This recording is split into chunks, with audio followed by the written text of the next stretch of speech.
I did not expect Apple to make a laptop like this. The MacBook Neo feels almost out of character for the company. At first, for years you wanted a MacBook, you were usually looking at a starting price of $999 US. Sure, older models like the MacBook Air M1 could fall to around $699 US on sale, but that was still far above what most budget buyers were shopping for. The MacBook Neo starts at just $599 US for education, which is a huge jump downward. That is $500 less than the new MacBook Air M5. And yes, that price is low enough to set off warning alarms, but after testing the MacBook Neo, I think the surprise is not that it is cheap. The surprise is that it is actually good. In fact, it is the most balanced laptop I have used under $600 US, and it easily beats every Windows laptop I have tried in this class. It also leaves most Chromebooks behind. For $599 US, Apple gives you an aluminum body that feels solid and premium, a bright 500 nit display with rich color, and the A18 Pro chip, which is fast enough for everyday work, streaming, browsing, light productivity, and casual game. The side-mounted speakers are also much better than they have any right to be at this price. So, what did Apple give up to make that happen? Where does this laptop fit in the wider market? And should you actually buy it? Let's get into the full MacBook Neo review. This is where Apple's usual strength shows up immediately. The MacBook Neo may be affordable, but it does not look or feel like a cheap laptop.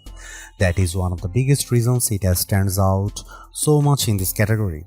The aluminum construction gives it a firm, premium feel that most budget laptops simply cannot match. It also comes in 4 colors, which is a welcome change from the usual sea of grey and black notebooks. The review unit I had was the citrus version, which is a bright green shade that feels fresh without being loud in a bad way. Apple also showed the other colors at the launch event. Silver is the classic safe pick, blush gives you a soft pink tone, and indigo is a deeper blue. All of them look polished, not playful in a cheap way. The metal chassis does mean this laptop is not quite as light as some people might expect. It weighs 2.7 pounds or 1.23 kgs, which is the same as the MacBook Air. That is still portable, but for students carrying it around campus or kids moving between rooms, it is not invisible in a backpack. It is also a bit thicker than the Air. Apple has also colored the keyboard to match the body, which helps the whole design feel more unified. That is a small detail, but Apple does a good job with those little visual touches.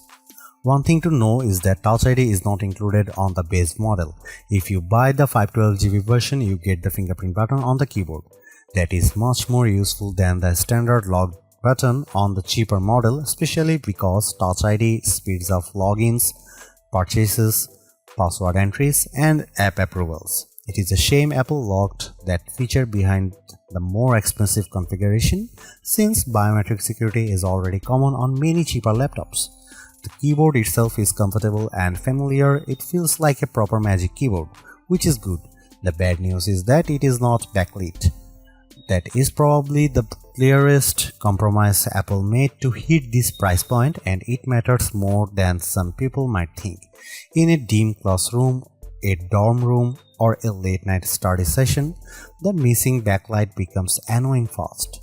That may not be a deal breaker, but it is definitely something buyers should know. On the left side, you get 2 USB-C ports. These are also used for charging because there is no MagSafe 3 here. At first glance, the ports look the same, but they are not. The port closer to the back uses USB 3 and tops out at 10 Gbps, which is fine for modern accessories and decent for external storage, though still far slower than the Thunderbolt 4 or Thunderbolt 5 on more expensive MacBooks. You can plug in a 4K 60Hz monitor through it, which is useful. The second USB-C port uses USB 2, which is far slower and only really suitable for basic accessories like a mouse or keyboard. That means the 2 ports may look identical, but they do very different jobs. This is one of the strangest cost-saving choices Apple made. It works, but it is not elegant. Someone could easily plug a device into the wrong port and wonder why performance is so slow, even if the logic makes sense from a cost perspective. USB 2 in a 2026 laptop feels hard to defend. But outside of that, the design is excellent for the money, the aluminum body feels premium, the screen size is practical, and the display is one of the best parts of the laptop. At 13 inches, the panel is portable and easy to carry. At 2408 by 1506, it is sharper than the standard budget laptop display. At 500 nit, it is bright enough to use in a lot of different environments, and with support for 1 billion colors, the image looks rich and vibrant. If you are used to cheap laptops with dim, flat, washed-out panels, the MacBook Neo will feel like a major step up. It is one of the best displays you can get on an affordable laptop and maybe the best overall. The only thing missing is touchscreen support, which Apple still refuses to add here.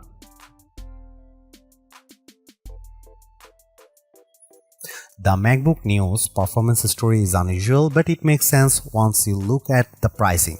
Instead of using an M series chip, Apple chose the A18 Pro, the same chip that powered the iPhone 16 Pro. On paper, that sounds strange. In practice, it is a smart, cost-saving move. Apple has been building mobile chips for much longer than its computer chips, and the latest iPhone silicon is extremely capable. For a budget laptop, that may be a better approach than using a weak conventional laptop chip that struggles under normal use.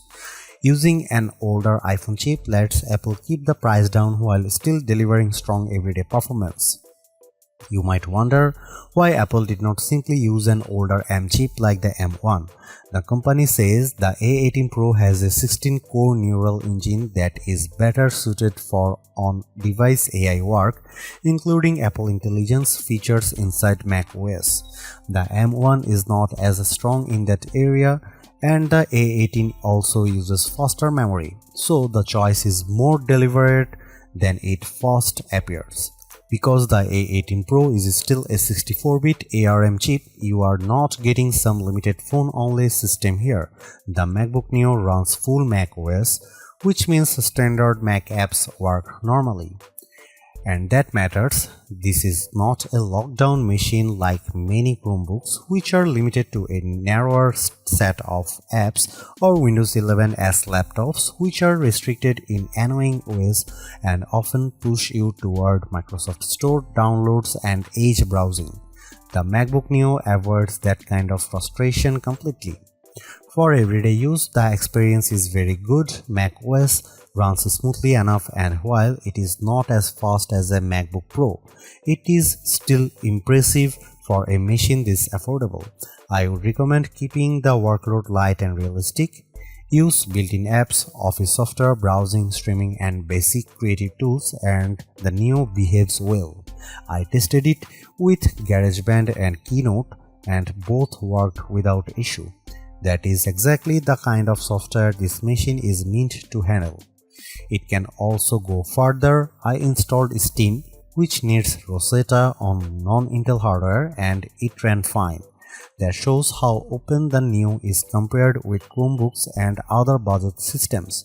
You are not trapped inside a limited app ecosystem. Apple's ecosystem integration is also fully intact. You can mirror your iPhone, move files between devices, share your clipboard, make calls, send messages, and use an iPad as a second display. I even tested it with the new M5 iPad Pro, which is very uneven pairing in terms of price, but the feature worked great. That is one of the best things about the MacBook Neo. It still feels like a real Mac, not a cheaper version of one. The limits are mostly about hardware. If you want heavy 3D rendering, serious video editing, or a big creative workload, this is not the right machine. It can do a lot, but it is not meant to do everything. The 8GB of unified memory is the biggest technical concern. Unified memory is shared across the system and graphics, so once you start opening multiple apps or using more demanding workloads, it fills up quickly. During my testing with Safari, Keynote, GarageBand and a Steam download running, memory usage reached roughly 6.48 GB to 7 GB. That is very close to the ceiling. And once memory is maxed out, the system slows down. There is no upgrade path here and you cannot just add more RAM later. So the memory choice has to work for your needs from day one. For light users, it is probably enough. For heavier multitaskers, it is not. If you are planning to use the laptop for more demanding work, the MacBook Air M5 is the better choice because it starts with 16 GB of unified memory. The Neo is a good machine, but it is not built for high-pressure workloads. Gaming is possible too, though not in a high-end way. I got Cyberpunk 2077 running at a playable 30 FPS using the For This Mac preset. It was heavily reduced visually with many settings turned low or off, but the fact that a fanless $599 laptop can do that at all is genuinely impressive. It also plays iPhone and iPad games very well, which makes more sense for this hardware. Overall, the performance is strong for the money. It is good for school, web work, media and light productivity. It is flexible, quiet and more capable than most rivals, but it is still a budget machine and it should be treated like one. One more plus, it is fanless. That means silent operation, which is a big deal when you compare it with budget Windows laptops that often becomes noisy under load. The MacBook Neo is the best budget laptop you can buy right now. It sits at the higher end of the budget category, but the quality gap between it and most Windows laptops or Chromebooks at the same price is hard to ignore.